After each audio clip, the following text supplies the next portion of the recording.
Bonjour les mamans, aujourd'hui je voudrais vous faire une vidéo sur les 5 erreurs à ne pas commettre quand tu es maman. Et quand tu es parent, tout simplement. D'ailleurs, cette vidéo s'adresse aux mamans solo, mais aux mamans tout court, aux papas aussi, s'ils les regardent. Alors, en toute humilité, j'ai pas la science infuse, d'accord, clairement. En revanche, j'ai une expérience en tant que maman solo, donc pendant des années. Et sincèrement, je me suis rendu compte, une fois que je suis rentrée dans le développement personnel, etc., un peu plus, et que j'ai compris les rouages de l'estime de soi, etc., combien j'avais fait d'erreurs en ayant certains comportements et notamment les 5 erreurs dont je vais vous parler. Donc voilà, c'est vraiment en toute humilité que je vous fais cette vidéo. Toute la vidéo sur la parentalité, voilà, ça va être vraiment d'abord avec mon cœur de maman que je vais vous parler et puissent ces paroles peut-être vous apporter un peu de lumière et de réconfort et peut-être vous guider dans votre cheminement avec vos enfants pour être des mamans inspirantes. Voilà, donc en attendant, avant de continuer, je t'invite évidemment à t'abonner à la chaîne si tu ne l'as pas déjà fait. Je t'invite aussi à faire un pouce à la fin si tu as aimé, bien sûr, à rien mettre si ça t'a rien fait ou pourquoi pas, hein, tu as le droit aussi, hein, si tu me dis pourquoi, qu'est-ce qui n'a pas été et qu'est-ce que tu aurais aimé avoir à la place. Donc on est là toujours pour grandir, hein, et faire évoluer la chaîne. Donc c'est avec grand plaisir et en tout cas merci d'être là et merci d'être fidèle et de me suivre et de me donner cette impulsion de continuer. Voilà, donc revenons aux erreurs. Oui, donc je vous dis, c'est vraiment un sujet qui me tient particulièrement à cœur. Bon, les 5 erreurs, c'est pas exhaustif, hein, mais en tout cas, j'ai fait, on va dire, un condensé de ce qui, pour moi, me paraît important dans un premier temps. Donc, la première erreur que l'on fait quand on est maman, un peu débordée, complètement dépassée par ce qui est, hein, mais je vois, hein, même parmi les personnes que je coach, voilà, quand tu es seule, que tu as 1, 2, 3 enfants, ton travail, tes problèmes personnels, etc. La première erreur, c'est de te montrer déstabilisé, d'accord? C'est de montrer que tu es complètement déstabilisé. Donc là, c'est vraiment une question de posture. C'est-à-dire que comment tu te montres déstabilisé, c'est quand ton enfant ne fait pas ses devoirs ou n'écoute pas ou ne range pas ou en fait qu'à sa tête, etc.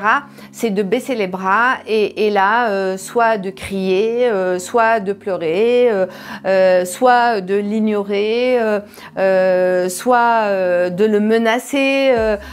Si tu fais pas ça, je vais le dire à un tel ou je vais faire ci ou je vais te mettre en internat. Moi voilà, je l'ai dit je sais pas combien de fois ce truc là. Je vais te mettre en internat. Donc, c'était l'ultime menace. Hein, mais là, typiquement, quand tu fais ça, tu montres que tu sais pas quoi faire. Tu es en train juste de montrer que tu es déstabilisé, en fait, que tu sais plus quoi faire, que tu es démuni, que tu réfléchis plus avec ta tête, en fait, que là, c'est ton... voilà, c'est le côté mode panique à l'intérieur, tout simplement. Et donc... pourquoi c'est important de ne pas se montrer déstabilisé? Parce que en face de toi, ton enfant, il attend de toi en tant que parent qui est sa référence, il attend quelqu'un de solide. Il attend que tu le soutiennes, que tu le recadres, que tu lui mettes les limites et que tu l'accueilles comme il est, ok, comme il est à ce moment-là. Et parce que peut-être là, c'est sa façon à lui de te demander de l'aide et peut-être qu'il attend juste que tu l'aides ou bien juste il a besoin que tu le laisses tranquille parce que il y a ces moments-là où l'enfant a besoin d'être tranquille, ok. Donc ça, c'est la première erreur. La deuxième erreur, pardon. La deuxième erreur, c'est quand vous critiquez, jugez, blâmez. Okay. Quand vous critiquez, jugez, blâmez, eh bien tout simplement c'est quand voilà votre enfant a une mauvaise note, il n'a pas la note que vous aimeriez qu'il ait, et commencez à lui dire ouais t'es nul, t'es mauvais, ou alors t'es pas gentil, tu m'as fait ça, t'es pas gentil, t'es méchant, t'as vu ton frère, ta sœur ou ton voisin, ton copain, t'as vu lui il fait ça et toi tu fais ça, voilà. Donc et ça, qu'est-ce que vous faites? Vous êtes en train juste, vous voyez, l'enfant né avec un capital confiance, vous êtes juste en train de détruire sa confiance, son estime en lui-même. Et vous ne faites que aiguiser, en fait, le rejet et la haine qu'il va développer pour vous, hein, tout simplement. Ben, parlons de ça, parce que l'amour, la haine, hein, c'est le même, voilà, c'est la même polarité, hein, d'accord? Donc, d'un côté, il y a l'amour, et d'un côté, il y a la haine. Et donc, jugez aussi quand vous parlez de votre enfant à l'extérieur. Faites attention à ce que vous dites aussi, parce que si vous commencez à critiquer votre enfant, ouais, mais bon, il travaille mal, il est pas gentil, qu'est-ce que vous êtes en train de faire? Vous êtes en train de saccager son image auprès de l'autre, parce que cet enfant, il est comme ça avec vous, mais peut-être qu'à l'extérieur, il sera autrement, parce qu'il est comme ça avec vous, parce qu'il cherche à vous titiller. Faites attention à ce que vous véhiculez comme parole par rapport à vos enfants, parce que sinon les autres aussi ils vont vous le renvoyer. Vous savez, quand on pointe du doigt, en fait on dit toujours les autres doigts ils reviennent vers vous. Ça veut dire que tous les jugements que vous émettez sur vos enfants, ben, les autres en fait quelque part dans leur inconscient, ils sont en train de vous juger aussi, hein, par rapport à votre manière d'éduquer, à votre capacité d'assumer votre rôle de maman, et combien de parents, j'entends notamment les parents divorcés, où ça se retourne contre eux, où le conjoint séparé retourne la situation justement en disant oui mais t'as vu, t'es pas capable d'assumer tes enfants, etc.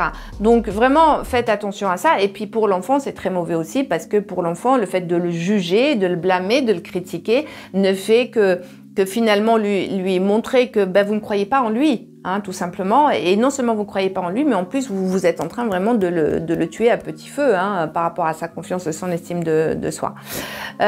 Donc ça c'est la deuxième erreur. La troisième erreur, c'est quoi? C'est ne pas lui faire de prédiction, d'accord? Prédiction, c'est-à-dire que les prédictions, c'est quoi? Vous avez un enfant qui travaille pas à l'école, d'accord? Qui travaille pas à l'école ou qui ramène des mauvaises notes, lui dire ah mais de toute façon t'es bon à rien, si tu continues comme ça tu vas pas y arriver, tu vas pas arriver dans la vie. Paf, hop, là vous avez semé la graine de l'échec dans sa tête, ok? Ah mais de toute façon tu casses toujours les trucs, t'es maladroit, t'arriveras à jamais rien faire dans ta vie. Paf! Là, pareil, la graine de la maladresse, de la peur de faire, ok?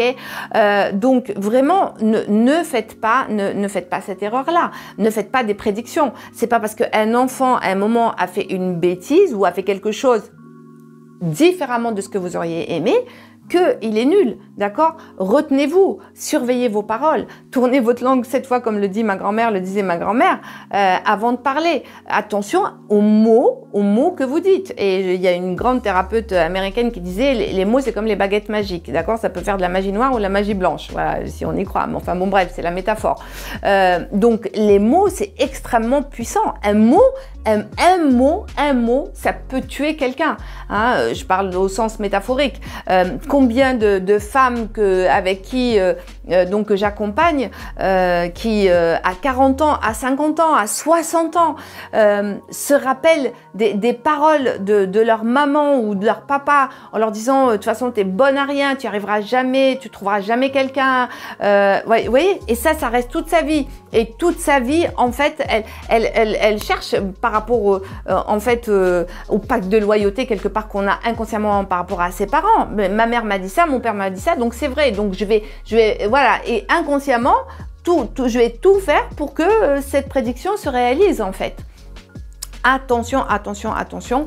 Et ça aussi, ça veut dire quoi? Ça veut dire que tout simplement, vous êtes en train de focaliser sur ce qui ne va pas, et en plus, vous projetez, quelque part, vous projetez vos peurs. En fait, hein, quand tu dis tu n'y arriveras à rien, ben, c'est sûr, quand on est parent, on a cette responsabilité-là de l'enfant, de l'accompagner à s'émanciper, à se réaliser. Et c'est normal, c'est une peur, on va dire, qui est instinctive, ok? Sauf que d'avoir peur pour lui. Sauf que c'est à nous, en tant qu'adultes responsables aussi, de faire le travail qu'il faut pour nous, pour maîtriser ces peurs et ne pas projeter nos peurs sur nos enfants, ok? Donc, et aussi, notre rôle à nous, c'est de lui donner confiance. C'est de l'aider à construire sa confiance. Voilà, donc quoi d'autre? Aussi, je regarde mes petites notes pour voir si j'ai oublié quelque chose. Voilà, ne focalisez pas sur les erreurs. Ne focalisez pas sur les erreurs que sur les erreurs. C'est-à-dire, focaliser sur les erreurs, c'est-à-dire ne parler à l'enfant qu'en termes de reproches. Voilà, ou ne lui montrer du doigt que ce qui ne va pas. Parce que, pareil, toujours, estime de soi, confiance en soi, vous êtes en train de la détruire. Et vous ne lui donnez pas de la confiance. Pourquoi? Parce que l'enfant, il a besoin de vous pour que vous lui donniez de la confiance. Vraiment une confiance et une foi totale en lui. C'est ça qui va l'aider à construire. En étant, bien sûr, critique et constructif. J'ai pas dit d'être là en adoration devant votre enfant, tout ce qu'il fait c'est merveilleux. Non, c'est valoriser. Là c'est super, même si c'est une petite chose, d'accord? C'est apprendre, prenez l'habitude de valoriser votre enfant. Ça c'est bien ce que tu as fait. Je te félicite pour ça. Voilà, j'apprécie ton effort. J'apprécie que tu aies présenté tes excuses. J'apprécie, c'est bien. Là tu as vu, tu as progressé, t'as progressé dans tes notes.